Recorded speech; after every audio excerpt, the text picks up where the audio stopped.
One of my wife's best friends that had drunk ayahuasca with her recently came to her and told her, I understood how the demon of ayahuasca works. It messed up my life.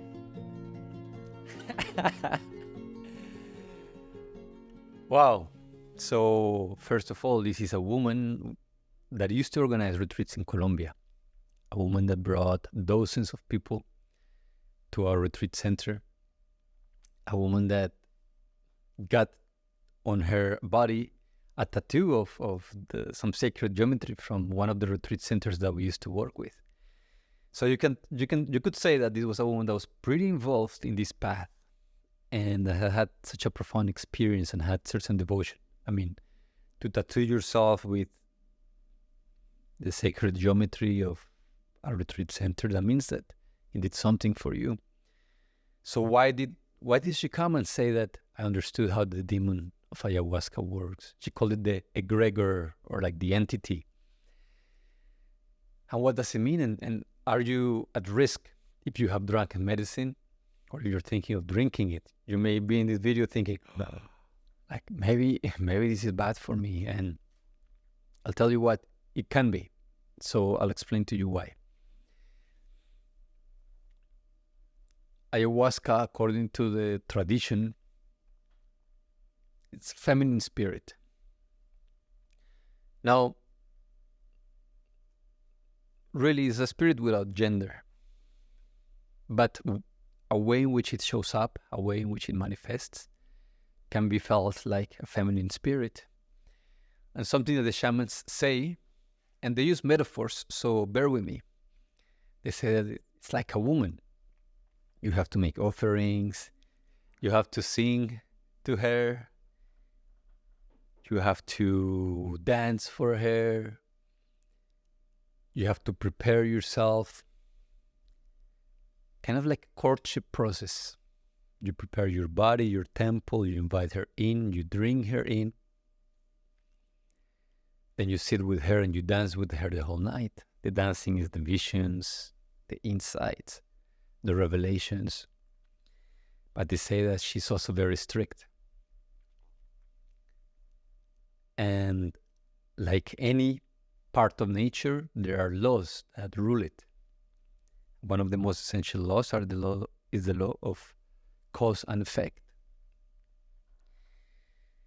This woman that came to talk with my wife, which was one of her best friends or former best friends, she came to her and she said, you know what, I spoke with this other woman and this other woman and this other woman, all women that had come to drink medicine, and we all agreed that ayahuasca messed our lives up. No, and when she asked them why, she said, you know, I feel so stressed and I feel so anxious and I feel so off and nothing is working and I feel like I'm sick and desperate and depressed and my life is just pure chaos since I came back from Colombia.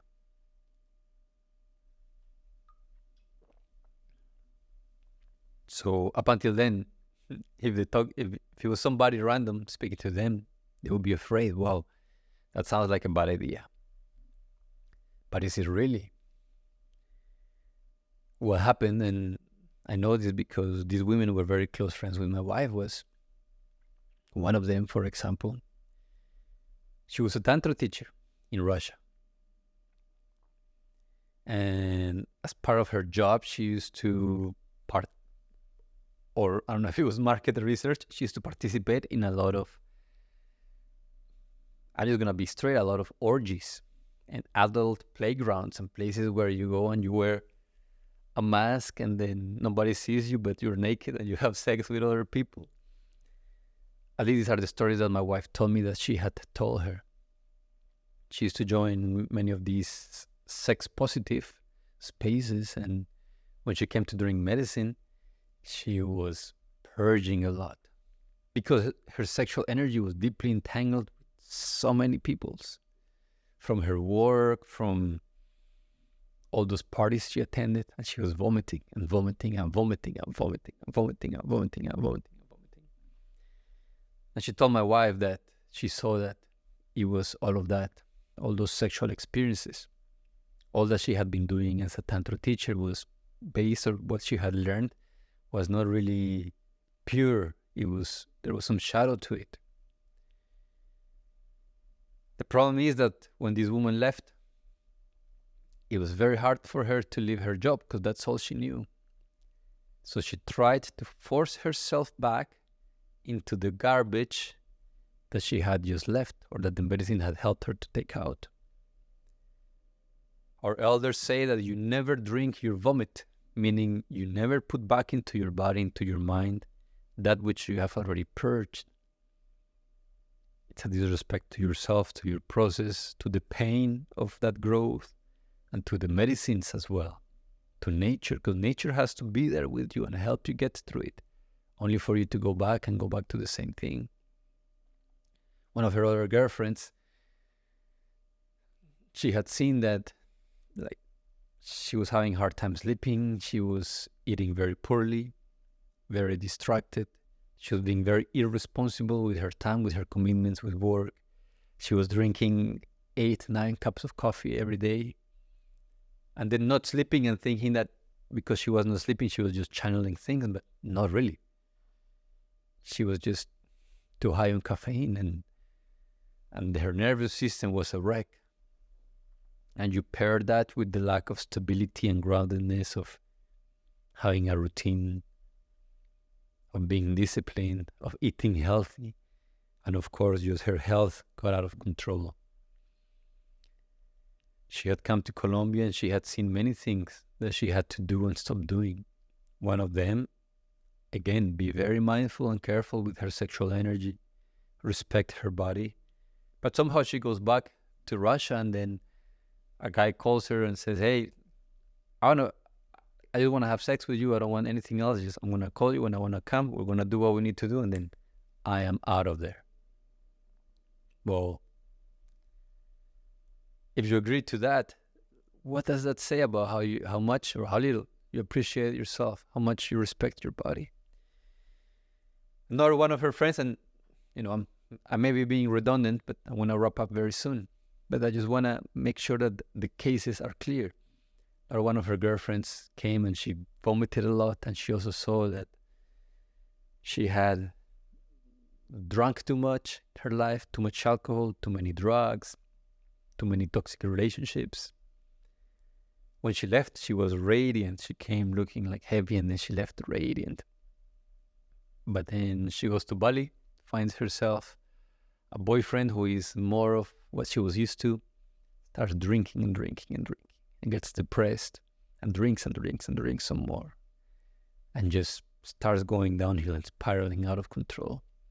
And then they come to my wife and they say, the demon of ayahuasca messed us up. Give me a break. Are you serious? Ayahuasca is like a light that we turn on. It's a switch that allows us to see the darkness that is within us. It can help us take some of it out, but it shows us the work that we have to do.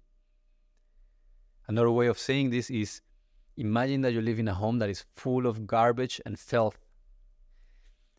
And suddenly you feel off, like starting to stink, but you don't know what it is. You're tripping every time you walk past the kitchen because there's so much garbage, but you cannot really see it, and you can't even smell it. So you think you're kind of fine. Then you come to Colombia, and ayahuasca just clears your sinuses. Tells you like, all right, the best I can do for you is allow you to smell so that you yourself can notice when something is putrid, when something is wilting, so when something is rotten, so that you can become your own healer, can take responsibility for your life. And then you come home, your nostrils are working, you can smell the flowers, the fragrance, you're in love with life because you're in nature, and everything's so beautiful. And you come home to a house full of filth, and it stinks. And it stinks like never before, because first, your nose were stuck. Your nostrils were full of whatever. You couldn't smell. But now you can smell, and you know there's a lot of garbage. Maybe more than you anticipated. You may see that your whole house is full of it. The neighborhood where you live, the relationships maybe all of it. You look and it sucks, it stinks. And then you come to the person, the tool that helped you smell better, and you say, you messed me up because before I came, it didn't stink so much at my home. That's one way to see it. But that is the way in which people who refuse to take responsibility for their life choose to see it. Ayahuasca is not a magic bullet. In fact, ayahuasca will show you a lot, but it will give you a lot of responsibility, a lot of awareness. You're going to see things clearly. You're going to smell your own bullshit a lot more clearly, which means it's going to be a lot harder to hide from it. Therefore, if you want to hide, the depression is going to be bigger, the anxiety, the pain. If you're unwilling to take responsibility for the things that the medicine shows you that you need to change, good luck coming back into a life where now you are consciously keeping the garbage inside and refusing to take responsibility for that. Because it's my garbage, I'm used to it, it's my job, it's my pattern, it's my ex-boyfriend, it's my habits, it's my drinking, my hobbies, my group of friends, my job, my wife, whatever it is. The attachment to who we are destroys the possibility of who we can be. And ayahuasca is not a demon. There's not an entity that comes and destroys your life. But most people are not ready to deal with truth, to see their lives in a clean and clear way, because they're attached to their nonsense, to the garbage that they live day in and day out with. And the only way to live a life like that and be a little bit sane is to cover your nose. So of course, when somebody comes and helps you, clears up your nose, and suddenly that person, that tool, that medicine, that plant, that spirit gets judged. It's your fault. When all she did was completely out of love, out of compassion, because you didn't have the guts, the courage, and the discipline to push through, to roll up your sleeves, get your hands dirty, and say, you know what, even though it stinks, I am grateful I can smell. And because I can smell, I will take out the garbage out of my home until it smells beautifully, until I smell fragrance. And this may take me a few months, a few years, but I will do whatever it takes. And I know because I have been there and I have come back from a retreat just to be promiscuous, to drink, to take drugs, and then I have crashed. And then come back again, and then I've done my work and seen that it's not the medicine that messes us up. It's not ayahuasca who destroys your life. It's your unwillingness to let a part of you die.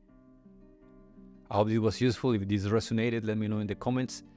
Please like, subscribe, and if you want to come and drink medicine with me, my wife, my family, and my team, I hope to see you in Colombia. We have a few spots left for this year's retreat. All the links are below. Talk soon.